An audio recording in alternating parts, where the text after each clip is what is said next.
ये सिर्फ रैली के लिए, राजनीतिक तौर पे रैली नहीं है, बल्कि ये वो लड़ाई है जिसकी चर्चा पिछले 1-1.5 साल से चल रही थी। वोट चोरी का जो मामला है उसमें कहीं ना कहीं खुलासा इस बात का होता है कि इलेक्शन कमीशन की या तो आंखें बंद हैं या वो हमारी बात सुनने को तैयार नहीं, और सुनने को अगर तैयार भी है तो उसकी जो रिप्लाई है, हम जो भी सवाल उठाए हैं हमने वोट चोरी के मामले में, उसका जवाब बीजेपी के स्पोक्स पर्सन देते हैं, ना कि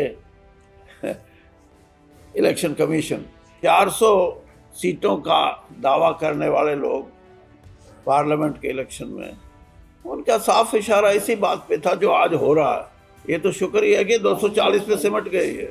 पिछले चुनाव में आपने देखा भी होगा कि उन प्रयासों से भारतीय जनता पार्टी को कहीं ना कहीं थोड़ी बहुत सफलता मिली, लेकिन हमारे भाईचारे को तोड़ने में नहीं।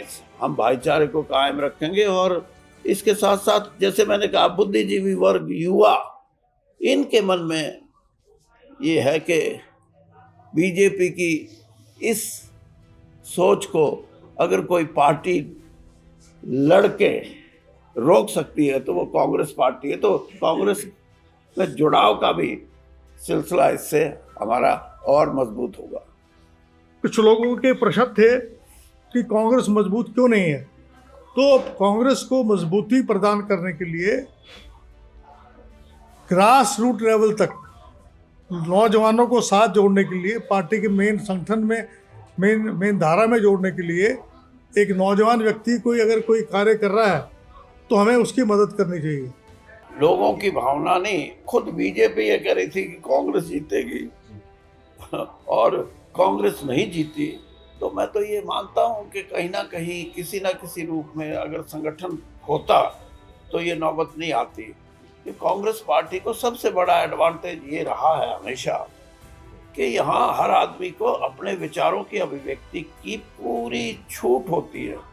कि आप एक तरफ तो बहादुरी का प्रमाण देते हो कि हमारे को मौका दो, हम बीजेपी को जमुना पार फेंक देंगे, और फिर आके उसी की गोद में बैठ जाओ और फिर ये भी कहो आज कि हमने तो गलती की, हम तो आपकी लड़ाई लड़ेंगे। लोग भी समझते हैं जब ऐसा समय था जब लड़ाई लड़ने का, तो तब लड़े नहीं, अब कैसे लड़ लेंगे? अपनी जो उसकी लड़ाई, जिन मुद्दों पे लड़ रहे हैं उनसे समझौता कर लें वो, तो उनकी रिकॉग्निशन नहीं हो सकती।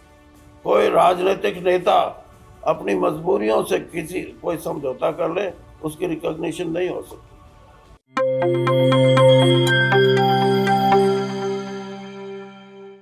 कांग्रेस के वरिष्ठ नेता चौधरी बीरेंद्र सिंह 10 दिसंबर को रेवाड़ी पहुंचे। कैप्टन अजय सिंह यादव के आवास पर कांग्रेस कार्यकर्ताओं के साथ मीटिंग की। उनकी मीटिंग का उद्देश्य आगामी 20 और 21 दिसंबर को रेवाड़ी पहुंचने वाली सद्भाव यात्रा की तैयारी को लेकर के था। यानी पूर्व आईपीएस अधिकारी, पूर्व सांसद चौधरी बृजेंद्र सिंह रेवाड़ी पहुंचेंगे। उनकी सद्भाव यात्रा पिछले काफ़ी समय से चल रही है और उन्हें आज हम कह सकते हैं कैप्टन अजय सिंह यादव और उनके परिवार का साथ मिला है। कैप्टन अजय सिंह यादव के आवास पर जुटे कांग्रेसी नेताओं को आप अपनी स्क्रीन पर देख ही रहे हैं। कुल मिलाकर हम ये कह सकते हैं कि बृजेंद्र सिंह की इस यात्रा को काफी समर्थन रेवाड़ी में मिल जाएगा, क्योंकि कैप्टन अजय सिंह यादव जैसे सीनियर नेता ने उनका साथ दिया है। इस अवसर पर किसने क्या कुछ कहा ये आप विस्तार से सुनिए, आप खुद समझ जाएंगे कि यात्रा को लेकर के कैप्टन अजय सिंह यादव ने क्या कुछ कहा और चौधरी बीरेंद्र ने क्या कुछ कहा। आज हमारे कार्यकर्ताओं की मीटिंग यहाँ कैप्टन अजय सिंह जी के निवास स्थान पे हुई और 2-3 चीज़ों के बारे में विस्तार से चर्चा भी हुई। एक तो 14 तारीख को जो महारैली है दिल्ली के अंदर रामलीला मैदान में, उसमें कांग्रेस के कार्यकर्ताओं को कहा गया कि ज़्यादा से ज़्यादा साथियों को लेके उस कार्यक्रम में पहुंचे, क्योंकि ये सिर्फ रैली के लिए राजनीतिक तौर पे रैली नहीं है, बल्कि ये वो लड़ाई है जिसकी चर्चा पिछले 1-1.5 साल से चल रही थी। चाहे वो संविधान की बात हो, उसकी रक्षा की बात हो, चाहे प्रजातंत्र की रक्षा की बात हो, और अब लोगों को एक बात और भी नजर आने लगी है कि कहीं वोट का हक ही ना हमारा जाता रहे। तो उस बात का, और उसके लिए आपने देखा होगा कि राहुल गांधी जी ने एक बार नहीं 3-4 बार तथ्यों के साथ ये साबित किया कि वोट चोरी का जो मामला है उसमें कहीं ना कहीं खुलासा इस बात का होता है कि इलेक्शन कमीशन की या तो आंखें बंद हैं या वो हमारी बात सुनने को तैयार नहीं, और सुनने को अगर तैयार भी है तो उसकी जो रिप्लाई है, हम जो भी सवाल उठाए हैं हमने वोट चोरी के मामले में, उसका जवाब बीजेपी के स्पोक्स पर्सन देते हैं, ना कि इलेक्शन कमीशन। तो उम्मीद है कि बहुत बड़ी संख्या में लोग जाएंगे और ये एक राष्ट्रीय मुद्दा सिर्फ राजनीतिक दलों तक सीमित नहीं रहेगा, ये प्रजा का मुद्दा बनने जा रहा है।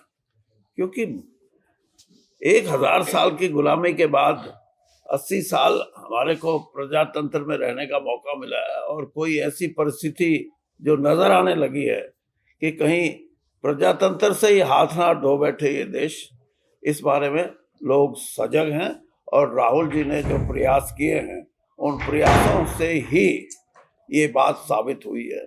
और साबित इस यहाँ तक है कि आप देखिए 400 सीटों का दावा करने वाले लोग पार्लियामेंट के इलेक्शन में, उनका साफ इशारा इसी बात पे था जो आज हो रहा है। ये तो शुक्र ही है कि 240 पे सिमट गई है। तो ये लड़ाई है और हकों की लड़ाई है, लोगों के हकों की लड़ाई है। दूसरी बात जिसकी संबंध में मैं कैप्टन साहब ने कहा कि आप आ जाओ हमारे जिले में, इनके जिले से जो सद्भाव यात्रा है वो 2 विधानसभा क्षेत्रों से जा रही है। बावल से शुरू होगा 18 तारीख को, 18-19 को बावल में, और 20-21 को रेवाड़ी, और फिर ये आगे 16 चली जाएगी। 15 चुनाव क्षेत्रों में जाके ये तिगांव में 15वां चुनाव क्षेत्र होगा जहाँ ये इसका समापन होगा। ये 3rd फेज है, तीसरा हमारा अध्याय है। ये 2 कल तक पूरे हो जाएंगे, परसों तक।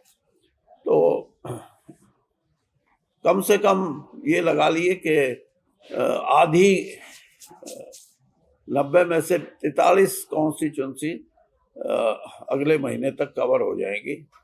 और सद्भाव यात्रा से जो जुड़ने की प्रक्रिया है, मैं उसके बारे में जरूर कहूंगा कि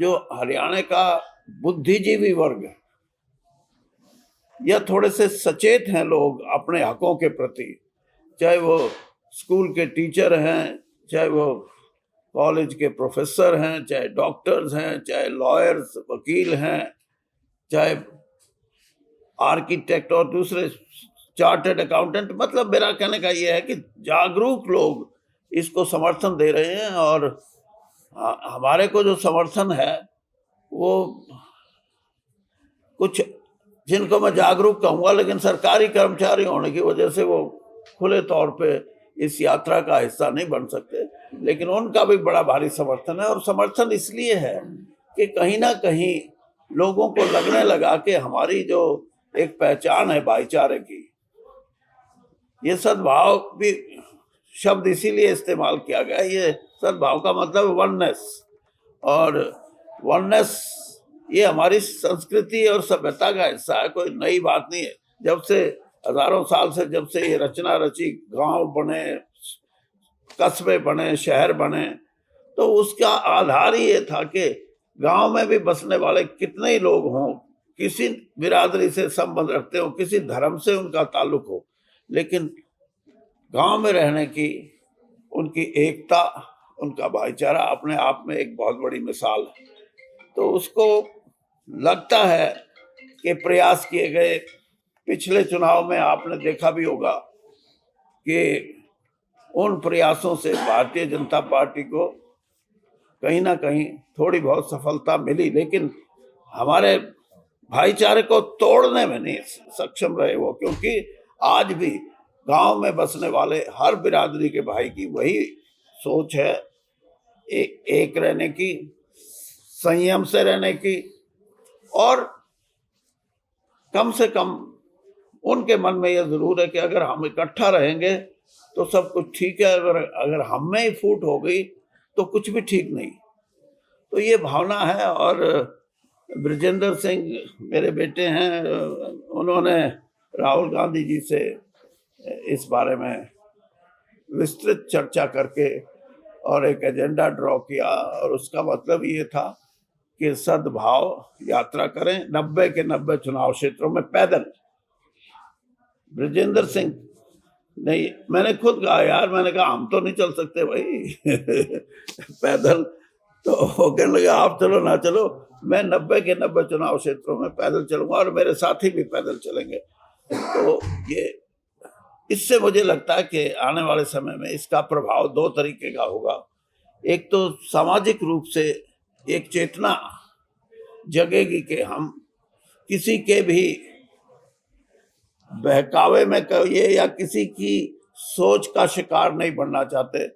हम भाईचारे को कायम रखेंगे, और इसके साथ साथ जैसे मैंने कहा बुद्धिजीवी वर्ग, युवा, इनके मन में ये है कि बीजेपी की इस सोच को अगर कोई पार्टी लड़के रोक सकती है तो वो कांग्रेस पार्टी है। तो कांग्रेस में जुड़ाव का भी सिलसिला इससे हमारा और मजबूत होगा। मैं सबसे पहले तो चौधरी बीरेंद्र सिंह जी जो सर छोटू राम जी के वंशज हैं, जो किसान नेता थे जिन्होंने किसानों को कर्जे से मुक्त कराया था, और स्वयं भी ये जो हैं केंद्रीय मंत्री भी रहे हैं, पीसीसी के अध्यक्ष भी रहे हैं, मंत्री भी रहे हैं मेरे साथ। तो आज इनके आने पर इनका स्वागत करता हूं। और जो आज की जो हमने मीटिंग बुलाई थी वो 3 मुद्दे हैं। पहला मुद्दा तो 14 तारीख को जो है, जो रामलीला मैदान के अंदर जो महारैली हो रही है वोट चोरी की, जिसमें संविधान को बचाने की बात है, जो संवैधानिक संस्थाएं जिनको नष्ट किया जा रहा है, और जिस तरीके से उन्होंने ये बताया कि भी 200 फोटो एक ही महिला की एक बूथ पर दिखाई गई हैं, और 22 जगह एक महिला जो है वोट डाल रही है। कई उन्होंने तथ्य दिखाए हैं जिससे ये साफ जाहिर होता है कि वोट चोरी जो है की वजह से ये जीत रहे हैं। और मैं समझता हूँ कि आज जो है ज़रूरत है बैलेट पेपर की। जब तक बैलेट पेपर लेकर नहीं आएगा, ईवीएम मशीन की, या तो राहुल जी ने कल कहा है कि 3 बातें कही हैं, या तो हमें जो है ईवीएम मशीन का आप अंदर से मशीन दिखाओ, इसकी वर्किंग क्या है। अगर इसकी वर्किंग ठीक नहीं है तो ये देश के लिए बड़ा बड़ा खतरा है, लोकतंत्र के लिए खतरा है। तो इस मुद्दे को लेके आज जो है चौधरी बीरेंद्र सिंह जी आए थे कि हमने अपने बावल और रेवाड़ी और सब लोगों को, जो जिले के जो लोग थे उनको बुलाया था, और ये कहा कि भाई जो है वहाँ 14 तारीख को हम ज़्यादा मात्रा चलेंगे। दूसरा है 16 दिसंबर को विजय दिवस। 1971 के अंदर जो पाकिस्तान के 2 हिस्से किए थे सैम मानेकशॉ और इंदिरा गांधी जी के नेतृत्व में, पाकिस्तान के 2 हिस्से कर दिए थे, बांग्लादेश का जन्म हुआ था। उसको लेकर हम लोग कार्यक्रम कर रहे हैं। 16 दिसंबर को रजांगला जो पार्क है हमारा, उसमें जो हमारी वीरांगना है उनको हम सम्मानित करते हैं, और जो उत्कृष्ट क्षेत्र में कोई बच्चा काम करता है उसको भी हम सम्मानित करते हैं। और तीसरा मुद्दा है जो ब्रजेंद्र सिंह जी जो है सद्भावना यात्रा चला रहे हैं। कुछ लोगों के प्रश्न थे कि कांग्रेस मजबूत क्यों नहीं है। तो कांग्रेस को मजबूती प्रदान करने के लिए ग्रास रूट लेवल तक नौजवानों को साथ जोड़ने के लिए, पार्टी के मेन संगठन में मेन धारा में जोड़ने के लिए एक नौजवान व्यक्ति कोई अगर कोई कार्य कर रहा है तो हमें उसकी मदद करनी चाहिए। और मेरा तो ये मानना है कि एक तो चौधरी बीरेंद्र सिंह जी का बेटा है, दूसरा छोटू राम सिंह जी का वंशज है, और एक नौजवान है, और एक जब एक अलख लेके चला है तो हमें उसमें पूरा योगदान देना चाहिए। तो हमने अपने सभी साथियों को ये 17 की रात को यहाँ आ जाएंगे, 18-19 को बावल में, और 20 और 21 को रेवाड़ी के अंदर हम लोग जो है यात्रा हम करेंगे। मैं और बीरेंद्र सिंह जी पूरा तो पैदल नहीं चलेंगे, लेकिन थोड़ा बहुत बीच में जहाँ भी कभी हर पॉइंट पे हम जाएंगे जहाँ पर ये जाएंगे, लेकिन बीच बीच में हम भी पैदल चलेंगे जितनी हमारी क्षमता होगी। और इसको सफल बनाने के लिए आप लोगों का भी मैं कहूँगा कि आप लोग जितना इसको कवर कर सकें इस दौरान, तो मेरी आप लोगों से विनती है कि इस मामले को भी कवर करें। और 16 दिसंबर का भी मैं आपको इन्विटेशन देता हूँ।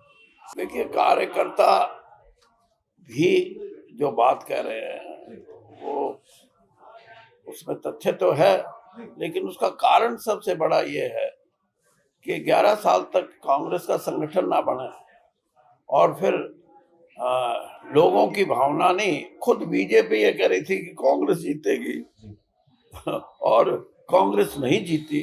तो मैं तो ये मानता हूं कि कहीं ना कहीं किसी ना किसी रूप में अगर संगठन होता तो ये नौबत नहीं आती, क्योंकि जो लोग कांग्रेस से जुड़े इस 11 साल में बिना संगठन के, बिना किसी पद के, वो सिर्फ उनका एक ही पद था और एक ही अभिलाषा थी कि हमारे को टिकट मिल जाए तो ठीक, फिर तो हम कांग्रेस ही, नहीं मिलती तो हम कांग्रेस से हमारा कोई ताल्लुक नहीं। और ये आपने देखा होगा, जहां जहां जिसको मौका मिला जिस तरीके से विरोध करने का हुआ तो विरोध करने में कोई संकोच नहीं, क्योंकि हम कांग्रेस की संगठन के हिस्सा नहीं, और कहीं रेबल कैंडिडेट के तौर पे खड़ा होने का मौका मिला वो भी नहीं चूके।